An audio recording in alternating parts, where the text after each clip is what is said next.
नमस्कार, आप देख रहे हैं देश दिन भर। मैं हूं आपके साथ ऋतु तिवारी। पोखरियाल बुलेटिन की शुरुआत करेंगे। दिल्ली के जंतर मंतर पर पहलवानों का धरना प्रदर्शन जारी है। महिला पहलवानों ने कुश्ती संघ अध्यक्ष बृजभूषण सिंह पर उत्पीड़न करने का आरोप लगाया है। आपको बता दें कि खेल मंत्रालय ने कुश्ती संघ के तत्काल जवाब मांगा है। 72 घंटे में अगर जवाब नहीं मिला तो कुश्ती संघ का एक्शन लिया जाएगा। वहीं महिला रेसलिंग कैंप भी खेल मंत्रालय ने रद्द किया। टॉर्चर कर रहा है हर दिन, हर एक चीज के लिए। हर कोई भी परमिशन है, नाम लेना है, हर दिन पैरों में गिड़गिड़ाओ, भीख मांगो, ये करो वो करो। तो मर्जी है जो हमारे रेसलिंग असिस्टेंट सेक्रेटरी के पोस्ट पे वो बैठे हैं। जो भी बच्चे जाते हैं, कभी उनको गिफ्ट देते हैं, कभी घी देते हैं, कभी दूध देते हैं, कभी पैसे देते हैं, तब उनके नाम डालते हैं कैंप में। कोचेज के नाम डालते हैं इंटरनेशनल कैंप के लिए पैसे लेके। जो टोक्यो ओलंपिक्स में जो वुमेन्स टीम के साथ में जो एक कोच गया था, राजीव तोमर, वो उनको वुमेन्स रेसलिंग का कुछ भी नहीं पता, ना कभी वो हमारी टीम के साथ में थे कभी भी, क्योंकि उनको रेलवे में प्रमोशन होना था तो उनको टोक्यो ओलंपिक से भेज दिया गया पैसे लेके। और उसके बाद में हमारा क्या रिजल्ट रहा? जीरो। हमारे साथ अगर कुछ भी होगा ना कल को, तो अध्यक्ष जी मान लेना कि अध्यक्ष जी ने ही किया है। इतने पावरफुल बंदे हैं, हम आज सामने आए हैं तो हम, मैंने बता देना, आगे कुआ पीछे खाई, हम मरने के लिए तैयार। हर दिन मैं कि जो कह दे कि फेडरेशन ने कभी किसी खिलाड़ी का शोषण किया हो, क्या सामने नहीं होना चाहिए कोई? देखिए, हाथ तो है।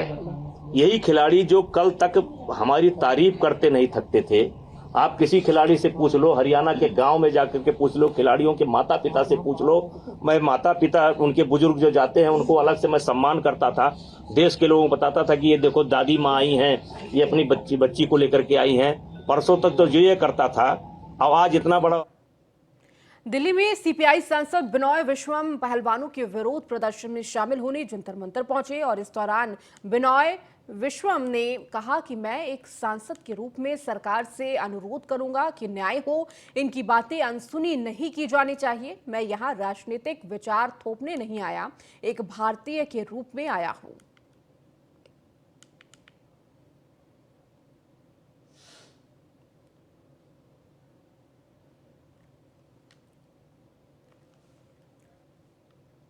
प्रधानमंत्री नरेंद्र मोदी ने आज मुंबई को 38,000 करोड़ रुपए की सौगात दी है। इसमें सबसे अहम 2 मेट्रो लाइनें हैं। मुंबई में ही एक नेशनल कॉमन मोबिलिटी कार्ड और इसके ऐप का भी लोकार्पण किया है। इसी प्रकार प्रधानमंत्री मुंबई के लिए 17,200 करोड़ की लागत से प्रस्तावित सीवरेज ट्रीटमेंट प्लांट का शिलान्यास भी किया।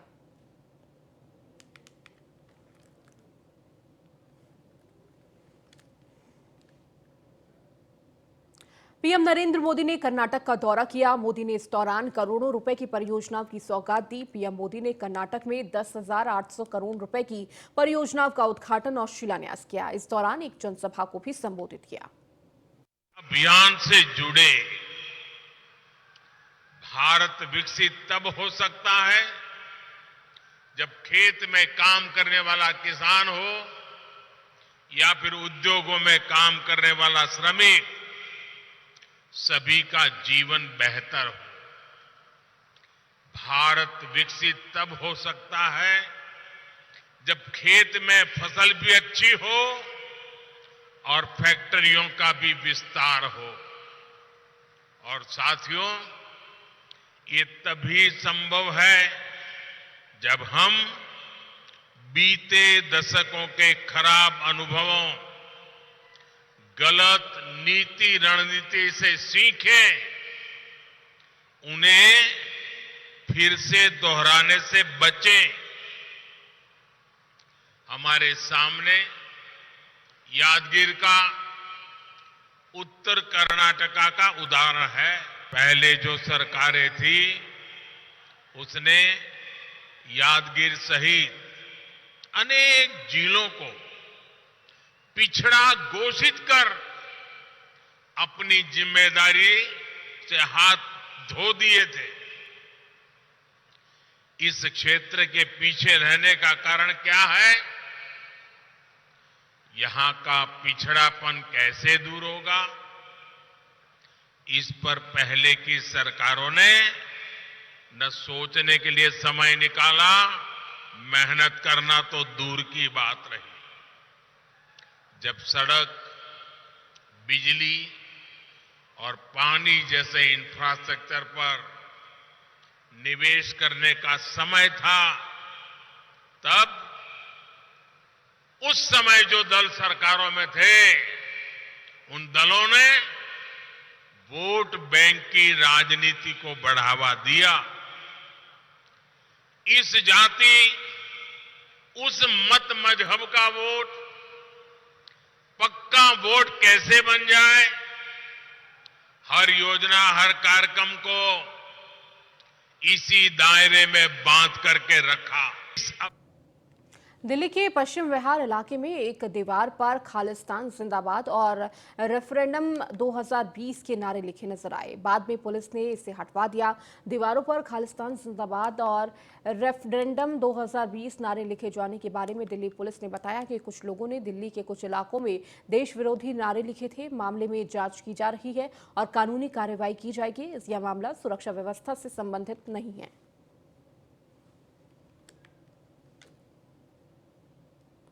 बिहार का राघोपुर क्षेत्र जो लालू परिवार का गढ़ है, जिससे वीवीआईपी क्षेत्र भी कहते हैं, जहां के लोगों ने लगातार बिहार को सीएम और डिप्टी सीएम दिया है। लेकिन क्या वाकई राघोपुर और इलाके के लोगों को वीवीआईपी ट्रीटमेंट मिलता है? जी हां, आपको बताते हैं, राघोपुर के इस दियारा इलाके के लोगों के अंतहीन दर्द को सुनने वाला कोई नहीं है। सालों से एक अदद पुल की आस में इलाके के लोग रोज अपनी जान जोखिम में डालकर जीते हैं और इलाके में आने जाने के लिए खतरनाक नाव और अधूरे पुल को पार करने का स्टंट करते हुए नजर आते हैं। परेशानी तो यहाँ पूरा परेशानी है। पूरा यहाँ से वहाँ तक का रास्ता देख रहे, पूरा जर्जर पड़ा हुआ है। फिर उतना क्रॉस करने के बाद फिर इधर नाव से क्रॉस करना है, फिर उधर उस पार भी वही स्थिति है। अभी तक पुल नहीं बना है। नवंबर में, दिसंबर में हो जाता था, अभी नहीं हुआ है। अधूरा काम हुआ है, पूरा सोलिंग नहीं हुआ, इधर अधूरा काम हुआ, सोलिंग भी नहीं हुआ है। गाड़ी का क्लच प्लेट सब जल रहा है। यहाँ का समझो ना, हमारा घर ऐसे हुआ छपरा जिला, ठीक है ना, मेरा यहाँ पे ससुराल हुआ। साल में एक बार आना है, मगर हम लोग सोचे कि पीपा पुल बन गया है। तेजस्वी का नाम था कि इस साल में पक्की पुल का निर्माण होगा, मगर अभी तक नहीं हुआ। महाराणा प्रताप की 426वीं पुण्यतिथि मनाई जा रही है। महाराणा प्रताप इतिहास में अपने शौर्य और युद्ध कौशल के लिए आज भी पूरे विश्व में जाने जाते हैं। आपको बता दें कि महाराणा प्रताप की पुण्यतिथि पर पटना के फ्रेजर रोड एसपी वर्मा गोलंबर के पास मुख्यमंत्री नीतीश कुमार ने महाराणा प्रताप की मूर्ति का अनावरण किया, जिसके बाद पत्रकारों से रूबरू होते हुए मुख्यमंत्री नीतीश कुमार ने कहा कि आज महाराणा प्रताप की पुण्यतिथि पर हम लोगों की मूर्ति स्थापित किया है। उन्होंने कहा कि 9 मई महाराणा प्रताप का जन्मदिन पर हर साल राजकीय समारोह होगा, जिसे आज स्थापित कर दिया गया है। आगे उन्होंने कहा कि आज उनके पूर्ण तिथि के अवसर पर बिहार और अन्य जगहों पर मनाया जाता है। उनका बहुत बड़ा योगदान है। उनकी जो भूमिका रही है वो हमेशा याद रहेगी। जन्मदिन है, उस दिन राजकीय समारोह होगा हर वर्ष। सिर्फ हम लोगों ने आज स्थापित कर दिया है और आप जानते ही हैं उनके अंतिम दिन के अवसर पर तो बिहार में और अन्य जगहों पर और अन्य दिनों पर भी लोग बहुत बार मीटिंग करते हैं और उनकी सब बातों के बारे में जानकारी मिलती है।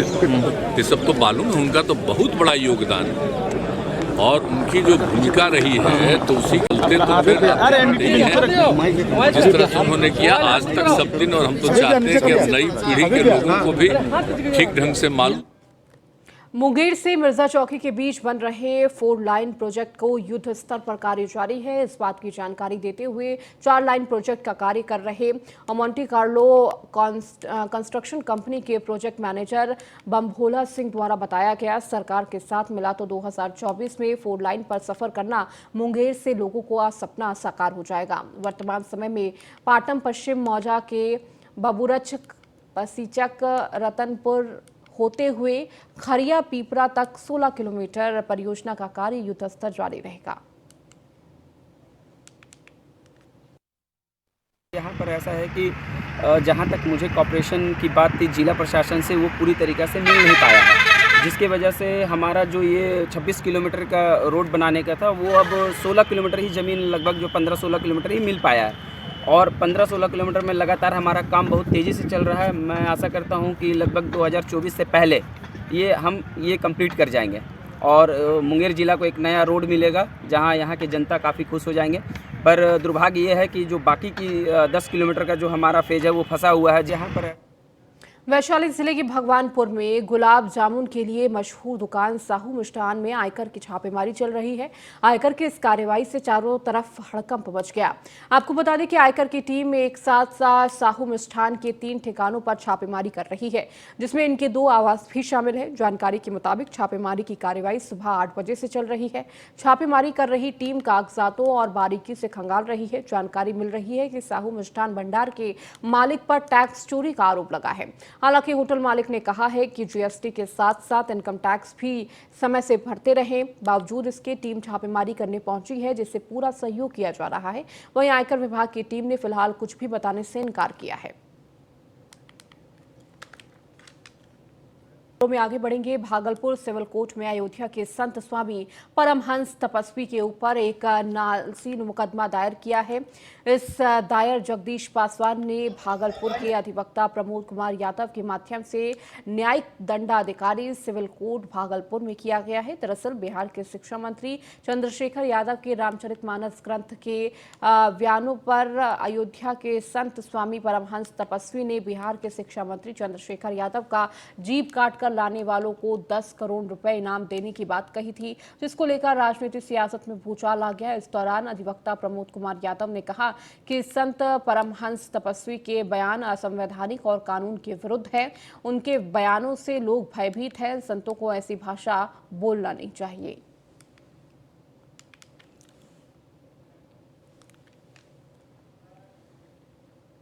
रामचरितमानस पर शिक्षा मंत्री डॉक्टर चंद्रशेखर के दिए गए बयान ने तूल पकड़नी है, जिसको लेकर सुपौल जिला व्यवहार न्यायालय के सीजीएम कोर्ट में बीजेपी के जिला महामंत्री सुरेश सुमन यादव ने परिवारवाद पत्र दाखिल किया है। कोर्ट में दिए गए परिवाद पत्र में कहा कि शिक्षा मंत्री ने अपने राजनीतिक फायदे के लिए हिंदू समाज को टारगेट करते हुए विभाजित करने की साजिश के तहत सोच समझकर अपने राजनीतिक फायदे के लिए ये बयान दिया है, ताकि धर्म और जातीय आधार पर आपसी द्वेष और उन्माद फैल जाए। शिक्षा मंत्री चंद्रशेखर जी ने रामचरितमानस पर टिप्पणी करके हिंदू धर्म के लोगों के भावनाओं को ठेस पहुंचाया है। रामचरितमानस हिंदुओं का ग्रंथ है, धार्मिक ग्रंथ है, जिस पर लोगों को आस्था है। उनके द्वारा इस तरह आपत्तिजनक टिप्पणी देने से आम लोगों में काफ़ी क्षोभ है और यह धार्मिक उन्माद फैलाना है, लोगों में अशांति करना है। इसी के लिए आज सुरेश कुमार सुमन जी भाजपा के जिला महामंत्री ने परिवाद पत्र न्यायालय में दाखिल किया है चंद्रशेखर जी के विरुद्ध। शिक्षा मंत्री मुख्यमंत्री हेमंत सोरेन ने राज्य के विभिन्न जिलों के उपायुक्त, वरीय पुलिस अधीक्षक, पुलिस अधीक्षकों के साथ वीडियो कॉन्फ्रेंसिंग के माध्यम से समीक्षा बैठक की है। सुरक्षा व्यवस्था को लेकर चर्चा की। सीएम हेमंत सोरेन ने कहा कि अवैध खनन किसी भी हाल में स्वीकार्य नहीं किया जाएगा। किसी भी प्रकार से अवैध खनन पर हर हाल में रोक लगानी चाहिए। अवैध खनन में शामिल लोगों और माफियाओं के खिलाफ तत्काल सख्त कार्रवाई सुनिश्चित करें। अवैध माइनिंग रोकने के लिए प्रभावी मैगजीनियम को तैयार करें। खुद खनन माफियाओं द्वारा जानबूझकर इगलकर माइनिंग को अंजाम दिया जा रहा है, ताकि वर्तमान सरकार की छवि खराब की जा सके।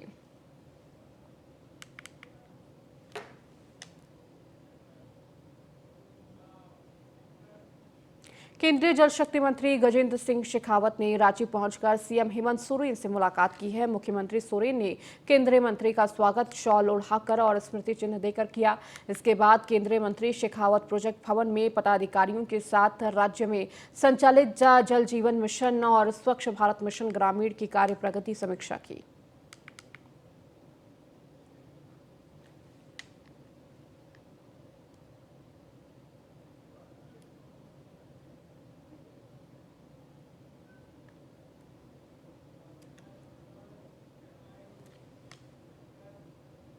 रामगढ़ विधानसभा उपचुनाव को लेकर जिला समाहरणालय सभा कक्ष में प्रेस कॉन्फ्रेंस का आयोजन किया गया।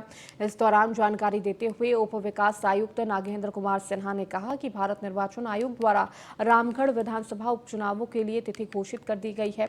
आपको बता दें, रामगढ़ में उपचुनाव 27 फरवरी को होने जा रहे हैं। नामांकन के लिए 31 जनवरी को अधिसूचना जारी की जा रही है। 7 फरवरी तक नामांकन किया जा सकेगा। 8 तारीख को स्क्रूटनी की जाएगी और नाम वापस लेने की तिथि 10 फरवरी है। वहीं 2 मार्च को चुनाव परिणाम घोषित किए जाएंगे।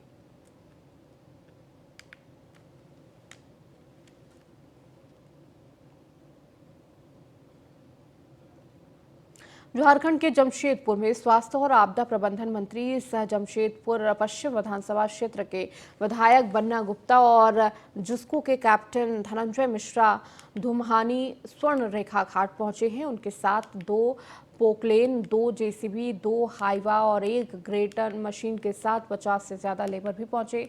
तो स्वर्ण रेखा आरती मंडप के तटीय क्षेत्र में समतलीकरण का कार्य शुरू किया गया है। इसके चलते साफ सफाई का कार्य भी किया जा रहा है। मंत्री बन्ना गुप्ता के ड्रीम प्रोजेक्ट स्वर्ण रेखा आरती मंडप की निगरानी स्वयं मंत्री कर रहे हैं।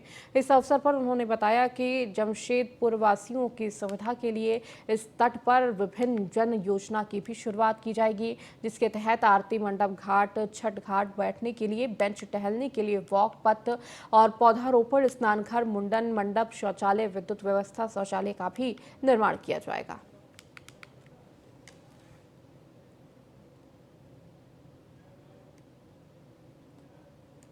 फरीदाबाद के सेक्टर 23 में संजय कॉलोनी गली नंबर 23 में अवैध रूप से चल रही वर्कशॉप के खिलाफ महिला ने सीएम वीडियो पर शिकायत की है। सूचना मिलते ही मौके पर पहुंची तहसीलदार की टीम ने शिकायतकर्ताओं और अन्य लोगों के बयान दर्ज किए। आपको बता दें कि वर्कशॉप के संचालन को शिकायत करने पर गुस्सा आ गया, जिसके बाद वर्कशॉप संचालक और उसके बेटे ने महिला और उसके परिवार के अन्य सदस्यों की जमकर पिटाई की। पूरी घटना तस्वीर में मोबाइल में कैद होकर सामने आई।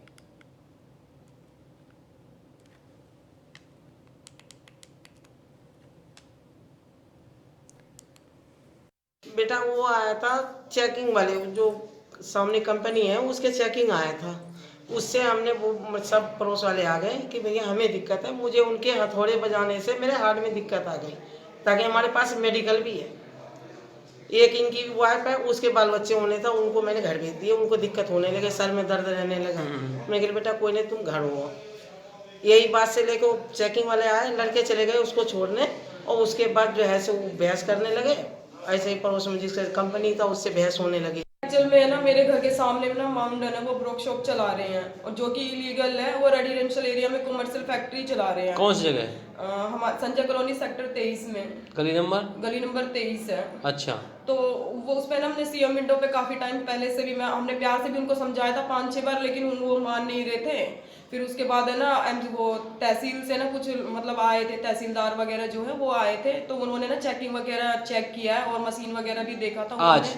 हाँ जी, आज आया था। मैं ऑफिस में थी, 1 नंबर में ऑफिस, मेरे पास कॉल आई थी मेरे हस्बैंड की, तो उन्होंने बोला आ जाओ। तो मैं आई थी 1 घंटे का पास लेके, ठीक है। तो उसके बाद है ना फिर वो है ना मतलब जो उनके वॉइस वगैरह है ना, मशीन वगैरह की कितनी है वो चेक कर रहे थे। तो वहाँ पे मतलब जो सामने वाली आंटी है जिनके यहाँ लगी हुई है, वो भी मतलब बात कर रहे थे हमसे, हम भी उनसे बात कर रहे थे।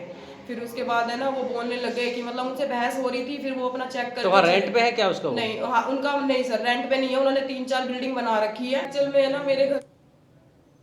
फरीदाबाद के सेक्टर 16 की सब्जी मंडी में महिला और उसके पति को पड़ोसी दुकानदार ने जमकर पीटा। महिला और उसके पति को गंभीर चोटें आई हैं, जिसका वीडियो वायरल हुआ है। आपको बता दें, दुकान खरीदने के नाम पर दुकान खाली करने का महिला का दबाव बना रहा था। फिलहाल पुलिस चौकी में महिला ने शिकायत कर दी है।